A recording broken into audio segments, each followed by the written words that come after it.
በተስፋ መቁረጥ ውስጥ ያሉ በጣም ብዙ ወጣቶች አሉ እያሱ በጣም ከምልህ በላይ ማለት ነውና እኔም በተለይ ፕሮግራም ያየሁት ነገር ነውና ልክ ህይወት እንደሌለ ኤቭሪቲንግ ጨለማ እንደሆነ ከዛ ውስጥ ሊያወጧቸው የሚመጡ ሰዎች የባሰ ወደ ጨለማ የሚወስዷቸው ቅድም ያላቸው ነገሮች አሉ። የትኛውን ድምጽ እንሰማለን የትኛውን ድምጽ ለያለን የሚለውን ነገር ባለማወቃቸውና አንድ ወንድም አለ ከዚህ ፊት አቅርቤው እንደው እነዚህ አይነት ውስጥ ያሉ ሰዎች ቤተክርስቲያን ሄደው ለሁለትና ለሶስት ደቂቃ ዝም ብሎ ጸጥ ብሎ ይቀመጡ ያንን ሰላም ያገኙታል የሚል ሀሳብ አንስቶ ነበርና እስቲ ስለዚህ ሀሳብ እናንሳ። መጽሐፍ ቅዱስ በጣም ደጋግሞ የሚነግሩ ነገሮች አለ፣ ደጋግሞ የሚያስረዳ ነገሮች አለ።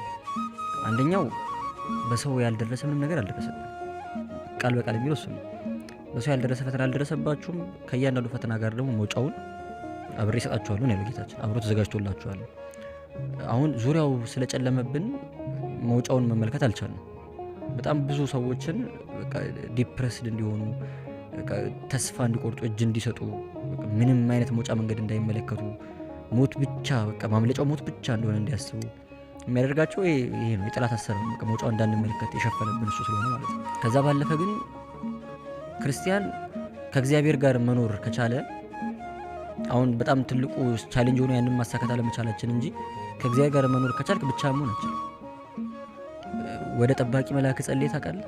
ጠባቂ መልአክ ሁሌ ያብሮሃል። ለአፍታ ብቻ መሆን አትችልም፣ ሁሌ ያብሮ ስላለ ማለት ነው።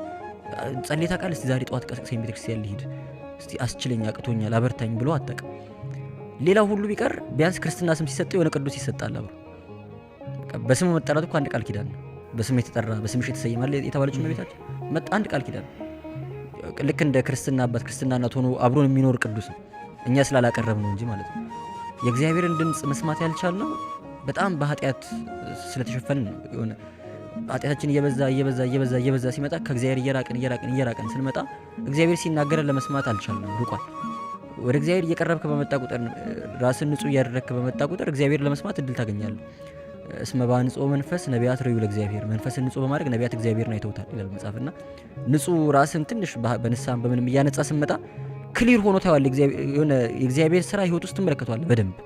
እጁ ሲሰራ ትመለከታለህ። አይፈታም ያልከው ነገር ሲፈታ ታያለህ። አልቋል ያልከው ነገር ሲቀጥል ታያለህ። አሁን የሚሰራልንን የሚያደርግልን ነገሮች ሁሉ ማየት ያልቻልነው እሱን ማየት የምንችልበት ንጽህና ስለሌለ ነው። በጣም ተሸፍነን ስላለን ማለት ነው። እኔ በጣም አሁን ዲፕረስ ዶኛለሁ፣ በጣም በቃ ጨልሞብኛል የሚል ሰው ካለ እኔ ቻሌንጅ ላድርገው። እስቲ በጧት ተነስ፣ ቀን ላይ በጧት ተነስ፣ ለ1 ሰዓት ለ30 ደቂቃ ምናምን የሆነ ጸሎት ጸልይ። የጸልይክ ላይ መስል ይችላል ምናምን፣ ግን የምር ቤክሲያን ሄደ ጸልይ። ከቻልክ ጸበል ተጠመቅ፣ ስፖርት ስራ፣ ለሆነ ያክል ኤክሰርሳይዝ አድርግ። አንድ አባት ሲናገሩ የሰማሁትን ነው የምነግርህ። ከዛን ለማታውቀው ለሆነ ነዳይ ለሆነ የተቸገረ ሰው ራንደም የሆነ ጥሩ የሆነ በጎነትን አድርግለት። ለነዳይ መምጽት ሊሆን ይችላል፣ የሆነ ነገር መስጠት ሊሆን ይችላል ምናምን ነገር። እነዚህ ነገሮች አድርግና ከዛው ላይ ቀንን በድብርት አሳልፍ። አችልም በድብርት ልትደበር አችልም። እነዚህ ነገሮች ካለከበው በቃ እነዚህ ነገሮች ህይወት ላይ ተለማመዳቸው። እግዚአብሔር አምላክ በህይወታችን እንደሚሰራ ማመን የከበደን እግዚአብሔርን ስለማናውቀው፣ እግዚአብሔርን የማናውቀው ደግሞ ከእሱ ጋር ስለማንነጋገር ነው። ከእግዚአብሔር ጋር መነጋገር ደግሞ በሁለት ወገን ነው። እግዚአብሔር ሲናገር መስማትን፣ አንተ እግዚአብሔርን ማናገር፣ አንተ ተናገር እሱ መስማት። እግዚአብሔር ሲናገር የምትሰማው መጽሐፍትን በማንበብ ቃል እግዚአብሔርን በመማር ይነግርሃል እኮ ህይወትህን ያወራሃል እኮ እግዚአብሔር ልትሰማው እድል ከሰጠው። ቅዱሳን መጽሐፍትን ብታነብ ቃል እግዚአብሔርን ብትማር መምህራንን ብትሰማ እግዚአብሔር ይናገራል፣ አንተ ታደምጣለህ። ከዛ ነው በተራ አንተ ታወራለህ ስትጸልይ። የግድ እኮ በቃ እኔ ሐሳቤ መሰብሰብ ከበደኝ፣ ሐሳቤ መሰብሰብ አቃተኝ፣ መጸለይ አልቻልኩም ምናምን። እውነት ነው፣ የሁላችንም ችግር ነው። መንፈሳዊ ከፍታን ይፈልጋል። ሐሳብን ክትት አድርጎ መጸለይ ይችላል። በጣም መንፈሳዊ መሆኑን ይፈልጋል። ግን እሺ እንደዛ ሐሳብ እየተበተነ ምን እያልክም ታክተ ጸልይ። ከዛ በኋላ የልብህን ደግሞ ነገር ወደ እግዚአብሔር። ለሰው እንደምታወራ ለእግዚአብሔር ማውራት እኮ ያስፈልጋል። ልክ አባትን እንደምታናገሩ አድርገህ እግዚአብሔርን ማናገር እኮ ያስፈልጋል።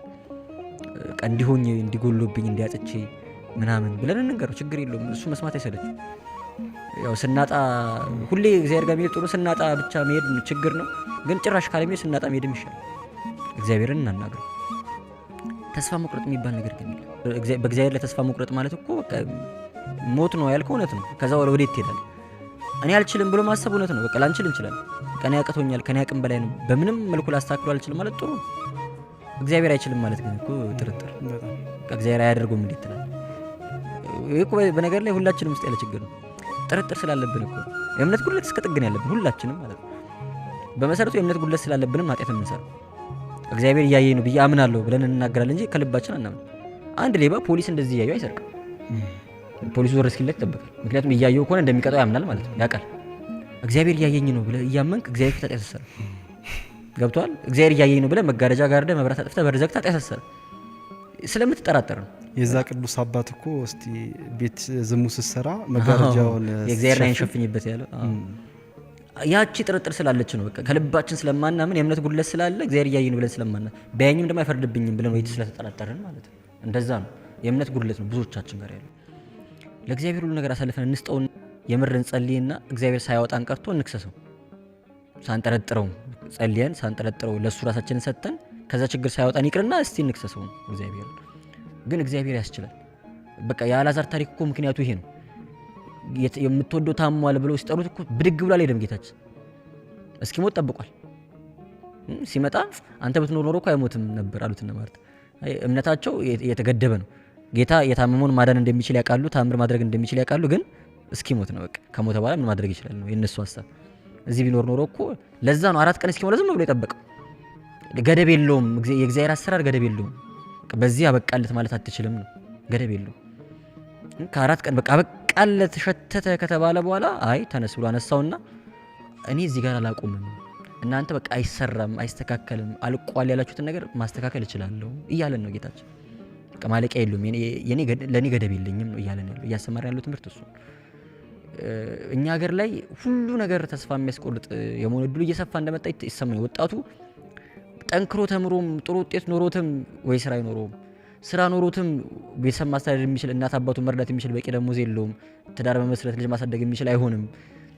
ጨክኖ ትዳር መስርቶም ቤተሰብ መስርቶም ያንን እንደ ልቡ ደስ ብሎት እንዲኖር የሚያደርገው ነገር የለውም። ከዛ ደግሞ አይ ከትንሽ ጊዜ በኋላ ይስተካከላል የሚል ተስፋ የሚሰጥ ነገርም ደግሞ አይመለከትም። ከዛ ደግሞ በዚህ እንኳን ለመጽናናት ወደ እግዚአብሔር ቤት መጽናኛ ይሁን ብሎ ሲመጣ ደግሞ እግዚአብሔር ውስጥ ያለው ኬዎስ፣ ጭቅጭቁ፣ የሰው ክፋት ምናምን የእግዚአብሔር ቤትንም ተስፋ እንዳያደርግ ያደርገዋል። በቃ ዙሪያው ጨለማ ሆኖ እንዲታይ ያደርገዋል። ግን ከዚህ ሁሉ በላይ እግዚአብሔር አለ። በቃ ከዚህ ሁሉ በላይ እግዚአብሔር አለ። ይህንን በጣም በጣም አጽንኦት ሰጥቶ ማመን ያስፈልጋል። ከዛም በላይ ግን እኔ በጣም አጽንኦት ሰጥቼ መናገር ያው በሰው ቁስል ላይ እንጨት መስደድ ቀላል ነው። ግን አጽንኦት ሰጥቼ በጣም መናገር የምፈልገው ነገር ብዙዎቻችን ተስፋ የምንቆርጠው በተራ ነገሮች ነው። በጣም በተራ ነገሮች። መጽሐፍ ቅዱስ አስቀድማችሁ ጽድቁንና መንግስቱን እሹ ሌላው ነገር ሁሉ ይጨመርላችኋል ብሎናል። እንደዛ አይደለም እኛ የምናደርገው።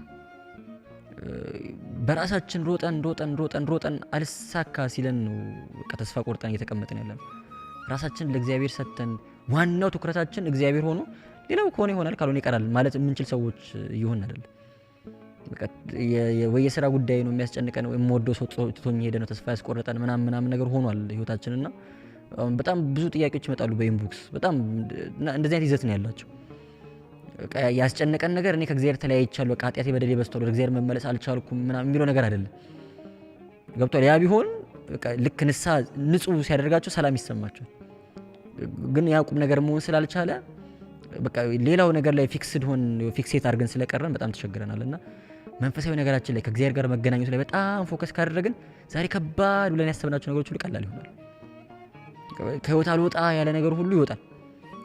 በፕሌን ስትሄድ ተርሚናሉ ትልቅ ነው የነበርክበት ቦታ ምናምን፣ ከፍ እያልክ በመጣ ቁጥር ግን ትልቅ ያልካቸው ነገሮች በጣም ትንሽ ይሆኑ ይመጣሉ። በጣም አት ሰም ፖይንት የማይታይ ይሆናሉ፣ በጣም ያንሳሉና በመንፈሳዊ ህይወት ከፍ ባልክ ቁጥር እንደ ቤት ከቦ በቃ ልወጣ ከዚህ መውጣት አልቻልኩም ያልኩት ትልቁ ነገር ሁሉ ትንሽ ይሆን ይመጣል። በቃ ያስጨነቀን ተስፋ ያስቆረጠን ከዚህ በኋላ ህይወት የለም ምንድን ያደረገን ነገር ሁሉ ተራ ይሆናል። ወደ እግዚአብሔር ባደገን እግዚአብሔር ጋር በቀረብን ቁጥር ማለት ነው። እና እኔ እሱ ላይ ፎከስ ብናደርግ ነው ማለት ነው። እግዚአብሔርን መምሰል ወደ እግዚአብሔር መቅረቡ ላይ ፎከስ ብናደርግና እሱ ላይ ዝም ብለን ብንታገል ከወደቅንበት እየተነሳን ትኩረታችን እሱ ላይ ቢሆን ሌላው በጣም ያስጨነቀን ነገር ሁሉ መቅለል የሚችል ይመስለኛል። ልንቀይረው ልንለውጠው ባንችል አክሰፕት ልናደርገው እንችላለን በቀላሉ። በቃ ሆነ ማለት የምንችልበት ደረጃ ላይ እንደርሳለን። እና ትልቁ ትኩረታችን እግዚአብሔር ጋር መቅረቡ ላይ ቢሆን ግን እግዚአብሔር አምላክ ከምንም ውስጥ እንደሚያወጣ አንጠርጥረው ነው ማለት የምፈልገው። እና በአጭር ቃል እግዚአብሔር በመንግስቱ አለ የሚለውም ማሰብም አለብን። በቃ በሁሉም እግዚአብሔር በዙፋኑ ሁልጊዜም አለ፣ ሁልጊዜ ያያል። ለእኛ በጣም ይዘገያል። በእኛ አሰራር በእኛ እቅድ ውስጥ ስላልገባ በጣም ይዘገየ ይመስለናል።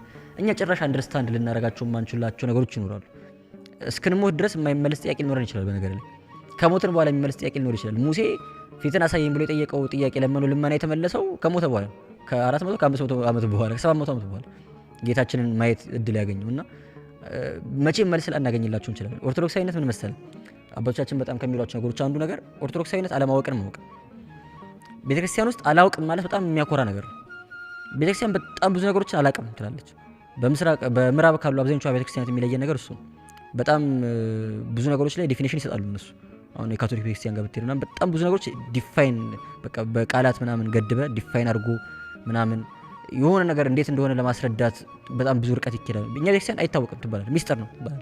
ሚስጥር እንትን ነው ትባላል። በቃ አለማወቅን አክሰፕት ማድረግ ነው። ብዙ ነገሮችን አናውቅም። እግዚአብሔር ለምን እንዳደረገው ላናውቅ እንችላለን። መልስ ላናገኝ ይሄን አክሰፕት ማድረግ አለብን። ሁሉን ነገር የማወቅ ግዴታ የለብን። በቃ አለማወቅን አክሰፕት ማድረግ አለብን። ሁሉ ነገር እኛ እንደምናስበው እንደምንፈልገው ላይሄድ ይችላል። ይሄን አክሰፕት ማድረግ በመጽሐፍ ቅዱስ ላይ እመቤታችን የለመነችው አንድ ልመና አለ። አንድ ቦታ ነው ስለምን ያየነው። ያ ልመና ግን ልመና የለውም። ያ ጸሎት ልመና የለውም። አስተውለህ ከሆነ አድርግልኝ ስትል አታያትም። ጌታ ሆይ የወይን ጠጅ እኮ የላችሁም አለቀ። ቃና ዘገይላው ታሪክ አለቀ። ጌታ ሆይ ይሄ ነገር እኮ እንደዚህ ነው እባክህ አድርግልኝ ልጅ ምናምን ብላ አልለመነችም። እስቲ ጌታ ሆይ ውሃ ያቅርቡና ውሃ ወደ ወይን ጠጅ ቀይሩ አላለችም። እኛ ስንጸልይ ኢንስትራክሽን ነው የምንሰጠው። መቼ መደረግ እንዳለበት፣ እንዴት መደረግ እንዳለበት፣ በምን መልኩ መደረግ እንዳለበት ኤግዛክትሊ ያ ካልሆነ እግዚአብሔር ጸሎታችን የሰማን አይመስልንም። እግዚአብሔር ልመናችን የተቀበለ አይመስልንም። በቃ እኛ ሰርተን ጨርሰናል። ጭንቅላታችን ውስጥ መቀበል አለብን። እግዚአብሔር ከኛ በላይ ነው። አሰራሩ ከኛ በላይ ነው። እኛም ማንረዳቸው በጣም ብዙ ነገሮች አሉ። እኛ እንዴትም ልንፈታቸው የማንችላቸው ነገሮች አሉ። እሱ በወደደው እሱ ደስ ባለው መንገድ ያስተካክለዋል። አንዳንድ ነገሮች ደግሞ ላይስተካከሉ ይችላሉ። ኢነሴንስ እኛ ይስተካከላል ብለን ባሰብነው መንገድ ላይሆኑ ይችላሉ። በቃ ስለዚህ አክሰፕት ማድረግ መልመድ አለብን። እግዚአብሔር ሸክላ ሰሪውን ለምን እንደዚህ ያደረክ ማለት ይችላሉ ይላል መጽሐፍ ቅዱስ። ለምን ጀበና አደረከኝ፣ ለምን ምጣድ አደረከኝ ማለት አይችልም። ተቀብለ ነው የምትኖረው እና እሱን ነገር መልመድ ይገባል። ሁሉ ነገር መልስ እንደማያገኝ፣ ሁሉ ነገር እንደማይፈታ፣ እግዚአብሔር ግን ሁሉ ነገር እንደሚያይ፣ ለሁሉ መፍትሄ እንዳለው እኛ በምናስበው መልኩ መፍትሄ ላልሰጠን ነገር ዋጋ ሊሰጥ እንደሚችል፣ ምድራዊ ላይ በምድር የተጎዳንበት ነገር በሰማይ ዋጋ ሊኖረው እንደሚችል ማሰብ ጥሩ ነው።